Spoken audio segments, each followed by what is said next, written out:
Assalamualaikum warahmatullahi wabarakatuh. Halo sahabat Alkisah. Membaca Al-Quran termasuk ibadah paling utama yang memiliki berbagai keutamaan. Bahkan ibadah membaca Al-Quran ini akan diganjar dengan pahala yang berkali-kali lipat, sebagaimana diriwayatkan oleh An-Nu'man ibnu Bashir, yang artinya Rasulullah SAW bersabda, "Sebaik-baiknya ibadah umatku adalah membaca Al-Quran." Hadis riwayat Al-Baihaqi. Sungguh merugi orang-orang tidak membaca Al-Quran, dan alangkah bahagianya orang-orang yang memperbanyak membaca Al-Quran di dalam rumahnya. Membaca Al-Quran dapat membuat rumah menjadi wangi, sejuk, serta mengusir setan dari dalam rumah. Ada sebuah hadis yang diriwayatkan oleh Abu Musa al-Ash'ari bahwa Nabi Muhammad SAW bersabda, "Perempuan orang beriman yang membaca Al-Quran laksana pohon utrujah." Maksudnya beraroma semerbak wangi, aromanya wangi dan rasanya enak. Dan perempuan orang beriman yang tidak membaca Al-Quran laksana buah kurma, aromanya tidak terasa tapi rasanya enak. Dan perempuan orang munafik yang membaca Al-Quran laksana tumbuh-tumbuhan raihanah yang berbau harum, aromanya wangi tapi rasanya pahit. Dan perempuan orang munafik yang tidak membaca Al-Quran laksana hanzalah, aromanya tidak ada, rasanya pahit.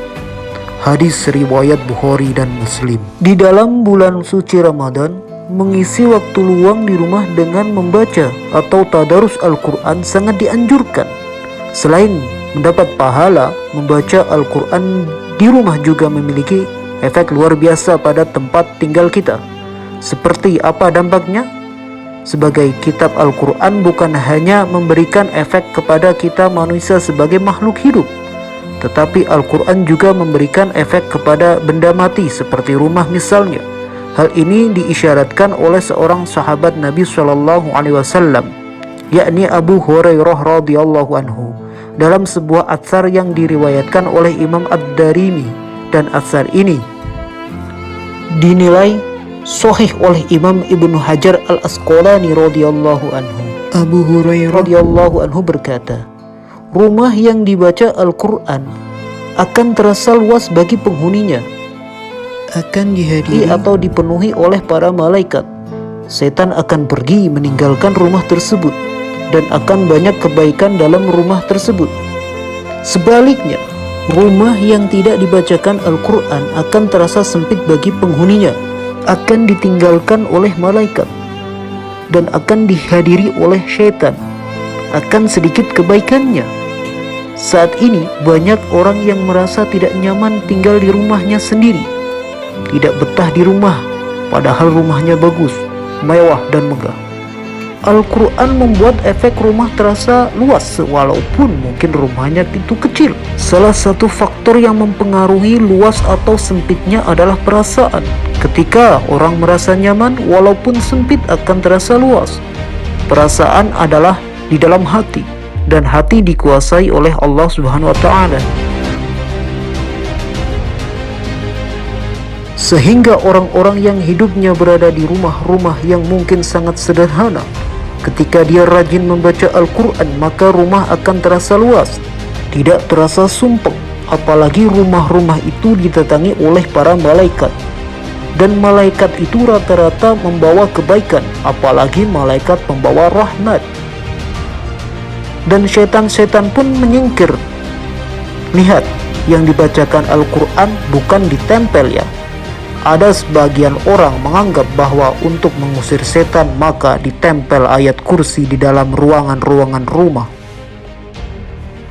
Padahal tergantung pemilik rumah tersebut membaca ayat kursi atau tidaknya.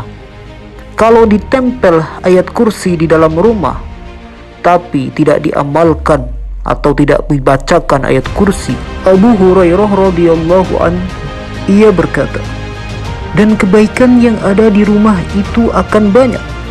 Di sini tidak disebutkan kebaikan dalam hal apa saja, berarti semuanya. Kebaikan anak, kebaikan istri, kebaikan suami, kebaikan orang tua, dan lain sebagainya. Orang yang membaca Al-Quran di dalam rumah dengan khusyuk akan menjadikan malaikat mendekat kepadanya.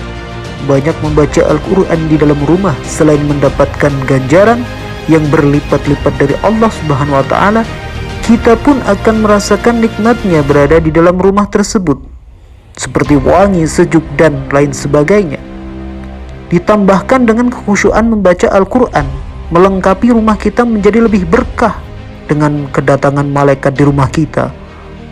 Wangi, sejuk, keadaan rumah ini bukan hal yang dapat dirasakan oleh panca indera, melainkan keadaan di rumah akan lebih terasa begitu tenang dan menenteramkan, baik itu karena anggota keluarga kita menjadi pribadi yang baik, maupun ketika ada masalah yang begitu rumit di dalam rumah yang dapat mengganggu pikiran kita. Ini efek dahsyat bagi rumah yang sering dibacakan Al-Quran. Setan selalu berupaya menggelincirkan manusia. Salah satu cara setan ialah dengan mengganggu dan merusak keharmonisan keluarga. Apalagi keluarga tidak harmonis, maka akan timbul banyak konflik. Dengan rutin membaca Al-Quran di dalam rumah, maka setan akan sulit untuk memasuki rumah tersebut. Nabi SAW bersabda, setan berlari dari rumah yang dibacakan surat Al-Baqarah di dalamnya. Hadis riwayat Ahmad. Rumah yang dibacakan Al-Quran akan bercahaya. Dalam salah satu riwayat disebutkan, terangilah rumahmu dengan membaca Al-Quran. Al-Quran merupakan petunjuk kehidupan yang apabila diikuti akan mampu mengeluarkan seseorang dari kegelapan. Kegelapan sikap, kegelapan cara pandang, kegelapan keyakinan, dan lain sebagainya. Al-Quran juga disebut sebagai syifa atau obat. Rumah yang sering dibacakan Al-Quran akan menjadi rumah sehat yang bisa mengobati setiap orang yang tinggal di rumah tersebut. Rumah yang sepi dari bacaan Al-Quran akan seperti kuburan. Penghuni rumah yang tidak menyempatkan waktu untuk membaca Al-Quran akan dilanda kekosongan spiritual. Al-Quran yang dibaca dengan tadabbur dan tartil akan bisa dinikmati oleh orang-orang yang membacanya agar mendapat petunjuk dan rahmat dari Allah Subhanahu wa Ta'ala. Membaca Al-Quran jadi bagian zikrullah untuk selalu mengingat Allah.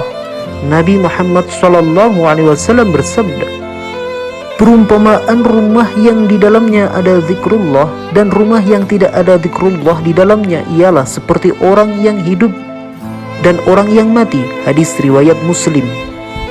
Membaca Al-Quran adalah bagian dari upaya meneladani Nabi Muhammad SAW dan menghidupkan sunnah. Selain mendapatkan ganjaran pahala dan kebaikan, membaca Al-Quran juga sebagai upaya melestarikan amalan Nabi dan orang-orang yang soleh. Orang tua yang selalu membaca Al-Quran baik sendiri maupun saat bersama anak-anaknya akan menjadi keteladanan yang melahirkan amal jariah. Anak biasanya akan meneladani perilaku orang tuanya. Nabi Muhammad SAW bersabda, siapa yang menghidupkan sunnahku yang kemudian diamalkan oleh orang lain, maka ia memperoleh ganjaran orang yang mengamalkan tersebut. Hal tersebut tanpa berkurang dari ganjarannya sedikit pun. Hadis riwayat Ibnu Majah. Wassalamualaikum warahmatullahi wabarakatuh. Wallahu a'lam bishawab.